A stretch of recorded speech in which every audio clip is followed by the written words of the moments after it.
জান্নাতের টিকিট যারা দেওয়ার জন্য একটা ভোট দিলে জান্নাতে যাওয়া যায়, এত সহজ পদ্ধতি দিতে পারেন, তো বাজেট বাস্তবায়নের জন্য কেন উদ্যোগ গ্রহণ করতে পারবেন না?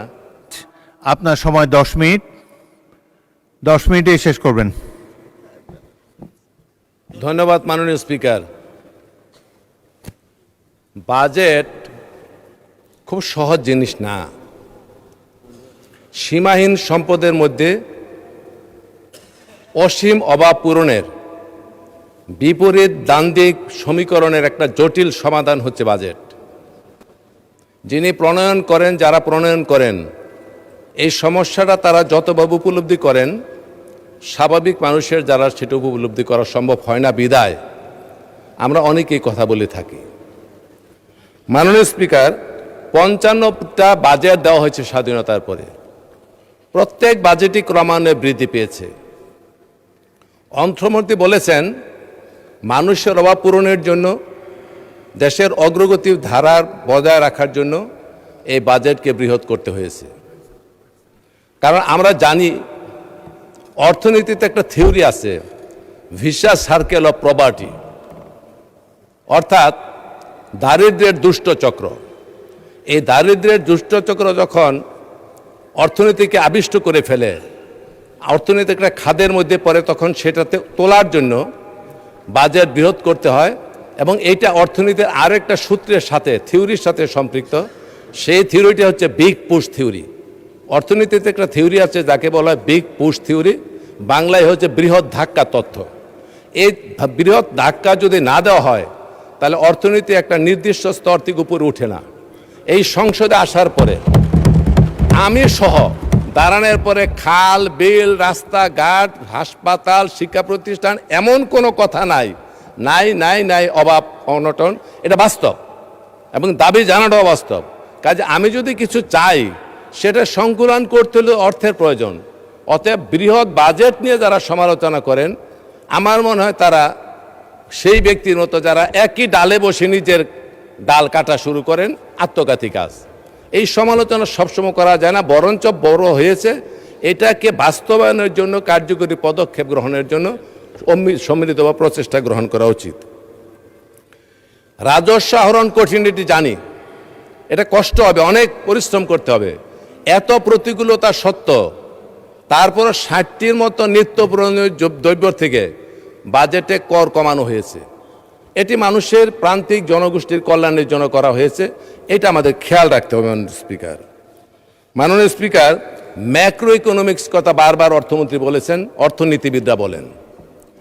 এই যে ইন্ডেক্সগুলি ইকোনমিক্সের ছোট ছোট কুটির শিল্প, ছোট ছোট শিল্প, এইগুলি হচ্ছে মাইক্রো ইকোনমিক্সের ইন্ডেক্স। এই মাইক্রো ইকোনমিক্সের সমষ্টিগত যে ফল সেটাকে বলা হয় ম্যাক্রো ইকোনমি।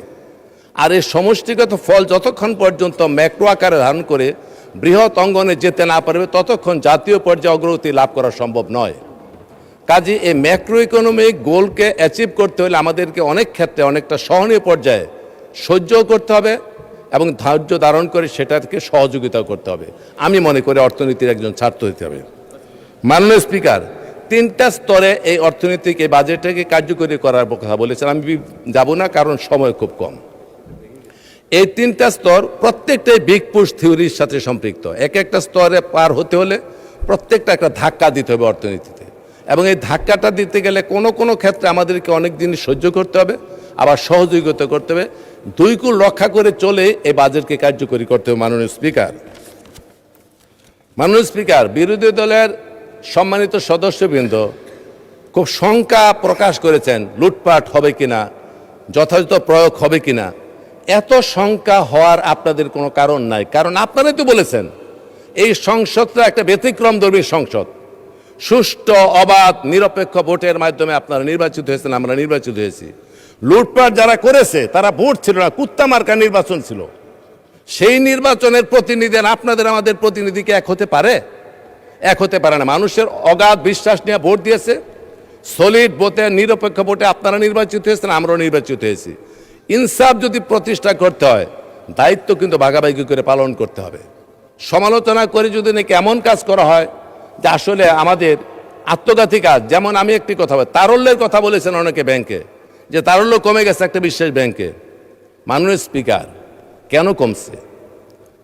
এই টাকা গড়ে তুলে নিয়ে যদি আইডিয়াল মানিতে রূপান্তর করে রাখেন, মানি সার্কুলেশনে যদি এটা ব্যবহার না করেন, তাহলে তো তারল্য কমবেই। মব করে সেখানে ব্যাংকের সামনে উদ্দেশ্য প্রণোদিত মানুষকে আতঙ্ক সৃষ্টি করার জন্য মিছিল করা হবে, আবার এক লাইন সারি ধরে সেখান থেকে ব্যাংকের টাকা তোলা হবে। কারা তুলতেছে? এত টাকা তোলার প্রয়োজন কি?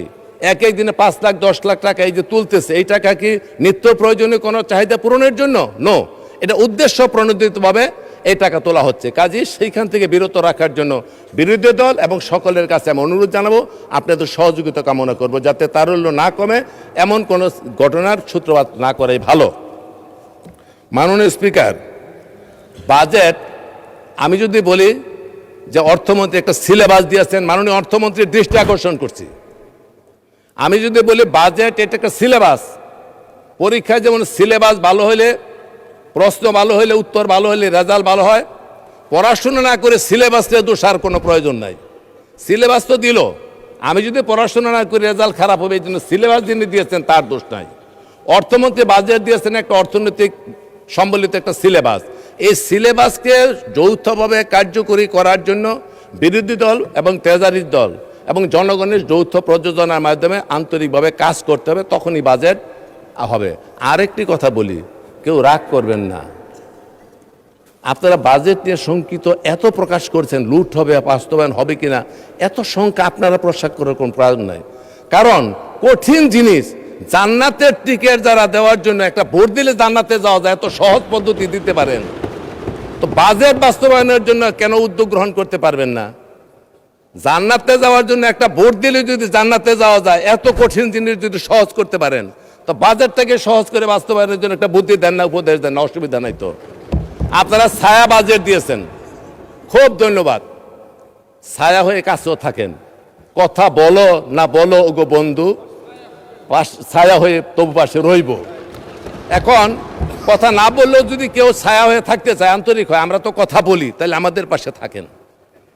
মাননীয় স্পিকার, সময় তো দিবেন না, 2-3 মিনিট দিয়ে আমি শেষ করে দিয়ে একটা গল্প বলে, বাজেট সম্বন্ধে কথা বলতে পারবো না, অনেকক্ষণ বলতে পারতাম, সুযোগ নাই। আকবরের নবরত্নের নাম শুনেছেন সকলেই, আবুল ফজল, ফৌজি, টোডরমল, বীরবল, তারপরে আপনার মানসিংহ, তানসেন, তারপরে আপনার আব্দুল করিম খানি খা, মোল্লা দোপেয়াজা। তো একবার আকবর বলতেছে দরবারে, এই বলেন তো দেখি আমার এই রাজ্যের মধ্যে রুগী বেশি না ডাক্তার বেশি? তো মোল্লা দোপেয়াজাকে বলতো বুদ্ধির রাজাহাজ নবরত্নে। তো বললো, হুজুর আপনার রাজ্যের মধ্যে ডাক্তারের সংখ্যা বেশি। তখন বলতেছে, এই প্রমাণ করতে না পারলে কিন্তু ক্ষমতা বুঝছো তোমার কি হবে। অন্য পারিষদ বর্গের হইচই করে, না স্যার এটা সাংঘাতিক টিটকারি করতেছে, কি করতেছে, আবার রুগীর চেয়ে ডাক্তার বেশি কেমন হয়। হুজুর আমার সময় দেন, 3 দিন প্রমাণ করে দেয়। দিলাম। 3 দিন পরে আর আয় না মোল্লা দোপেয়াজা। 7 দিন পরে ব্যান্ডেজ করে, হাতে ব্যান্ডেজ, মাথায় ব্যান্ডেজ, কোমরে ব্যান্ডেজ করে ঢুকছে। আরে তোমার কি হলো, তোমার কি হলো? বলে, হুজুর সানের বাঁধানো ঘাটে গোসল করতে গেছি, পরে গিয়ে মাথা ফাইটা রক্ত গেছে, হাত ভেঙে গেছে, কোমর ভাঙছে, জ্বর ঠান্ডা কাশি, আইতে পারি নাই। এই শুরু করছে। একজনে বলে, আরে প্যারাসিটামল খাইছ? এইটা বলার সাথে আরেকজনে বলে, আরে এটা প্যারাসিটামলে ভালো হবে না, সেক দিছো কিনা গরম পানির। আরেকজনে বলতেছে, তুমি টিটেনাস নিয়েছো না, তো তোমার সর্বনাশ হইব। আরেকজনে বলে, এটা হবে না, টাকার অভাব থাকলে। বীরবল বলতেছে, অর্থমন্ত্রী ছিল, বলে তুমি টাকা চাইতা, তুমি চিকিৎসা ভালো করে করো। আরেকজনে বলে যে না, এগুলি কোনো বিষয় হলো কবিরা জানতে হবে অন্য রাজ্য থেকে। আরেকজনে বলতেছে, না এটা হবে না, তোমাকে ইনজেকশন দিতে হবে। তখন করলো কি, সব ব্যান্ডেজ সব খুলে ফেলছে। তো এর কি, তুমি তো অসুস্থ মানুষ, কি হলো? কয় স্যার আমার কিচ্ছু হয় নাই। কয় তাহলে কি করলা? বলে, স্যার আমি 7 দিন আগে বলছিলাম যে আপনার রাজ্যের মধ্যে রুগীর চেয়ে ডাক্তার বেশি। আমি একলা রুগী হিসাবে ঢুকছি, আপনার 910 জনে আমার 9টা প্রেসক্রিপশন দিচ্ছে আপনার সামনে। তা চিন্তা করে দেখেন, রুগী বেশি না ডাক্তার বেশি? তো এইখানে কিন্তু এই রুগীর চেয়ে ডাক্তার বেশি হয়ে গেছে। বাজেট দিছে, এই যে উপদেশ দিতেছে, সারাদিন উপদেশ দেয়, খালি সমালোচনা, খালি সমালোচনা। আরে পদ দেখান। রবীন্দ্রনাথ একটা কথা বলছিল যে উপদেশ দেওয়া সহজ, উপায় বলে দেওয়াই কঠিন। এই উপদেশ দেন, ভালো উপদেশ দেন, সুষ্ঠু উপদেশ দেন, বাজেট বাস্তবায়নের জন্য কোনো অসুবিধা হবে না ইনশাল্লাহ। এটা আমি মনে করি। কাজে বাজেট নিয়ে অঙ্ক নিয়ে কথা বলতে গেলে 2-3 ঘন্টা লাগবে, আমার চেয়ে বিজ্ঞ লোক এনে সবাই সেদিকে যাচ্ছি না। শুধু বলবো মানসিকতার উপর নির্ভর করবো বাংলাদেশ কোন দিকে চলবে। ধন্যবাদ মাননীয় সদস্য। মাননীয় স্পিকার, এই 2টা মিনিট সময় দেন না। সময় নাই।